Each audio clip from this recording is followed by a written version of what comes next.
quando a resistência é dos pais. Porque a Entendi. gente percebe que tem aquela questão muito de terceirizar esse olhar. O que que meu vizinho vai achar? O que que meus colegas de trabalho vão achar? Por eu ter um filho, como se fosse uma coisa assim, a culpa é minha. Se ele está com algum problema é porque eu que falhei, né? Então, mas ainda tem um pouquinho dessa resistência. Porque, por exemplo, além do consultório, eu também faço algumas avaliações, algumas observações na Escolinha Branca de Neve. Eu também atuo lá em determinados momentos, assim, mais focados.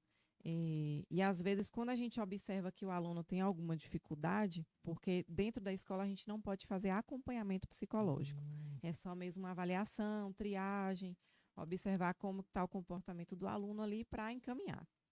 E aí, às vezes, a gente percebe esse tipo de dificuldade, alguma limitação que a criança tem, e às vezes, quando a gente vai falar com o pai, o bicho pega. Muitos pais não aceitam que a gente está querendo, né, colocar alguma doença no filho, se estressa mesmo com a gente. É por você. Não são todos, né? Mas Uhum. a gente ainda vê um pouco disso. Você falou no início que para ter acompanhamento não precisa idade, né, isso, Anny? Não. E também não precisa a pessoa estar sentindo alguma coisa. Isso. Você acha que é no caso, prevenir, né? Você tem Que que é a prevenção. né, ter a Isso, prevenção isso, ali para que não venha a ocorrer futuro, né? isso.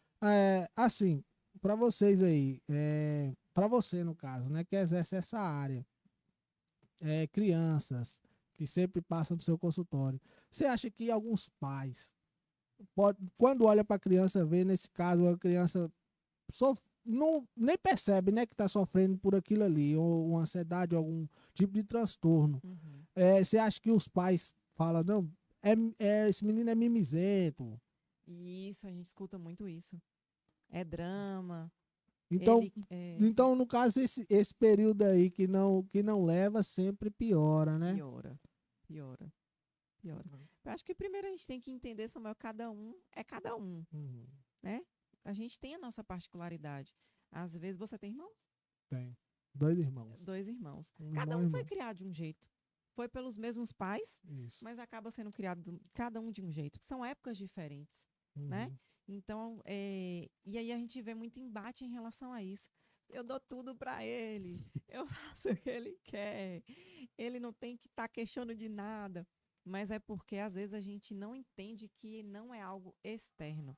Muitas vezes é algo interno que a pessoa tem, né? Entendi. Então, e isso vai desde criança, desde criança. E a Hum. gente tem que dar mais foco, principalmente para essa fase da infância, porque ele ainda está em desenvolvimento.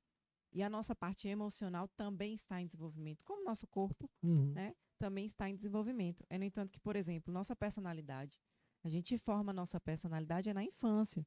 Tem muitas pessoas que falam assim, é na adolescência, por conta daquele período rebelde, né, que está se transformando ali, se conhecendo, Uhum. mas na verdade é na infância. Até ali seus 7, 8 anos de idade, é o período que realmente forma a personalidade dele. A conduta, o que, que ele acha, o que, que ele compreende de certo e errado. Então, o correto é exatamente a gente focar, a gente virar nossas forças, né? A gente que eu falo, os profissionais, os pais, os responsáveis, até essa idade aí mais ou menos, para que virem adolescentes que não causam tantos problemas, que não tenham Uhum. tantos problemas, e adultos com mais firmeza, né? Com Entendi. um comportamento mais viável para a sociedade. Entendi. Anne, psicologia e psiquiatria é, é diferente, não é? Isso, Qual é isso. o termo? Assim, como você associa isso? A Essa, diferença? essa diferença? A psiquiatria, na verdade, ela é um gancho, uma pontinha da medicina. Isso aí. Para a pessoa ser psiquiatra, ela tem que fazer primeiro a faculdade de medicina e depois fazer a especialização. Ele é especializado em psiquiatria, né? Entendi. Entendeu? E aí, só que aí, qual é a diferença? Qual é, no caso, a parte que é idêntica?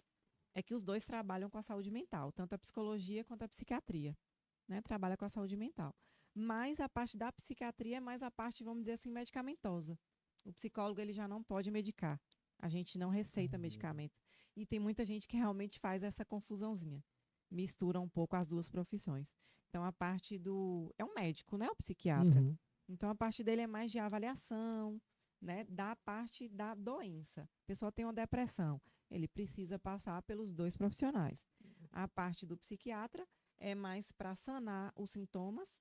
Aí vai passar uma medicação, por exemplo, para insônia, para regular o humor, agressividade.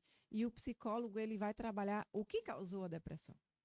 E o que a depressão vem causando na vida dessa pessoa. No caso, é o primeiro, né? É o primeiro, a pessoa tem que passar Interessante seria o primeiro, né? primeiro.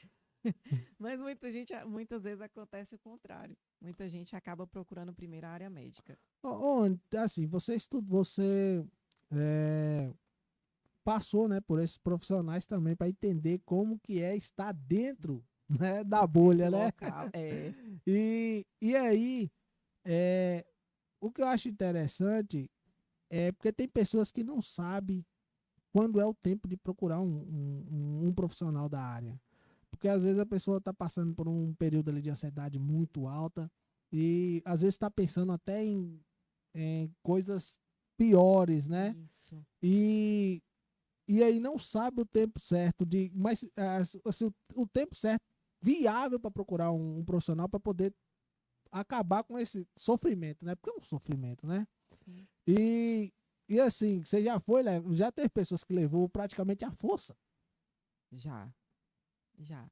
Tem muita gente que faz isso, principalmente com adolescente. O adolescente chega lá no consultório, não sabe quem sou eu, não sabe o que que foi fazer lá. Mas a gente, assim, eu, pelo menos, a minha conduta como profissional, eu não aceito. Porque, na verdade, é a vida daquela pessoa, Isso. né? Como é que eu vou forçar você a falar sobre suas questões? Não vou conseguir, é impossível, né? É É complicado. complicado. Não tem como. Se Hum, você só vai falar se você quiser. Aí das duas, ou você vai começar a mentir, É. né? Ou você vai começar a mentir, a gente vai perder tempo, vai perder dinheiro. É. Ou então, como eu já tive pacientes de entrar no consultório assim e sair É. assim, entende? Uhum. Então aí não surte efeito. A gente não vê progressividade nenhuma, né? Uhum. Entendi. E na maioria dos pacientes, eu não sei se é antiético perguntar, né? Mas se não for, você responde para nós. A maioria são pessoas do sexo masculino ou feminino, Os dois, né? os dois. É porque o pessoal fala que mulheres sofrem mais por ansiedade, diz procura mais o profissional, mas você acha que é porque homem tem aquele negócio, né, de o super-homem, né? É, a questão do machismo, mais ou menos, né? Que isso Sim. afeta muito. Assim, eu tive pessoas, sabe? Eu tive conhecidos, até pessoas ligadas à família, que não procurou o profissional no tempo certo e aí foi agravando, agravando e chegou no pior, né? No pior. E tem pessoas que acham que não, que isso é uma coisa que é, a pessoa é adolescente, isso vai passar, isso é só uma fase, é, isso aí é alguma coisa que sofreu lá antigamente, um bullying, alguma coisa, mas com o tempo isso aí passa. Mas o que que acontece? Infelizmente tem pessoas que não conseguem é, Passar. passar, né? É. Infelizmente é assim que acontece. E nós temos pessoas conhecidas demais que já passou por isso aí, Sim. por essa situação. Tem um colega também que eu já falei, até mencionei ele aqui. Uma vez ele estava sofrendo por essa, assim, ansiedade, aumentou, ficou ruim. Interessante que um dia ele chegou pra gente, nós conversando no grupo, ele falou assim, olha, eu, eu antes brincava muito aqui com vocês, conversava, né? Ficava até tarde conversando, mas quando eu chegava em casa, eu entrava numa tristeza profunda. E aí aquilo ali ficou muito, chocou para todo mundo, né? Porque não sabia que ele passava aquilo. Nem Não, imaginava, não porque ele passava imaginava. outra coisa para vocês, né? E isso e falava assim, cara, ficava assim, moço, custou muito acreditar, né? Aí ele falou assim, olha, eu parava na minha cama, não dormia, sentava e ficava perguntando o que estava me faltando. Eu não conseguia descobrir o que estava me faltando.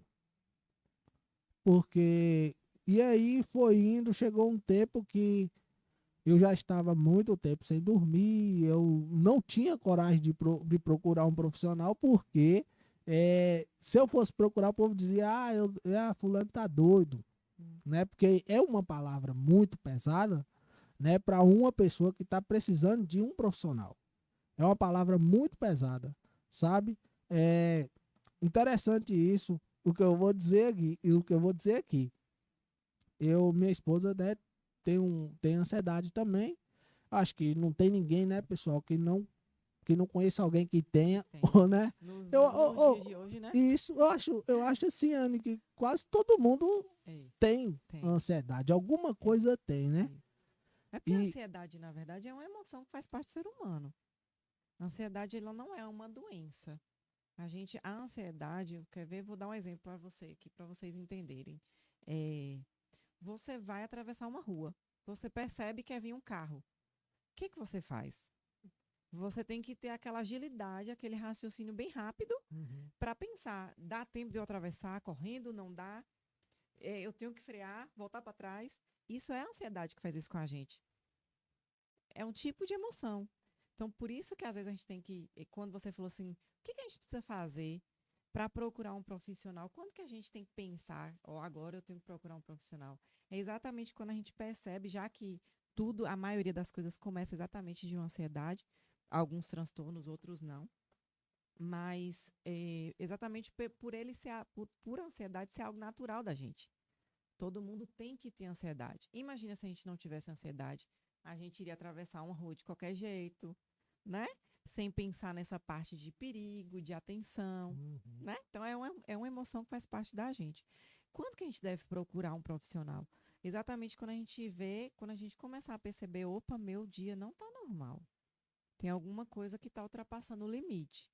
Eu tô com um cansaço que eu não tinha, um cansaço diferente. Sabe aquela história assim? Eu dormi a noite toda, mas estou acordando cansado, muito estressado, estressando com pouca Uhum. coisa, não conseguindo manter uma rotina adequada. São coisas simples do dia a dia que a gente, às vezes, conforme os dias vão passando, a gente meio que Acostuma? acostuma, né? É como se a gente Uhum. fosse uns robozinhos. A gente faz ali, acorda, tem aquela Uhum. rotina tão certa que a gente não para prestar atenção em como foi aquele dia. Uhum. Então, eu acho que é começar a avaliar, o primeiro passo, é começar a avaliar exatamente esse ponto aí. Como que está a minha semana? Como está meu dia? Tem alguma coisa que está fora dos trilhos? Aí a gente consegue entender se a gente está precisando de um profissional ou não.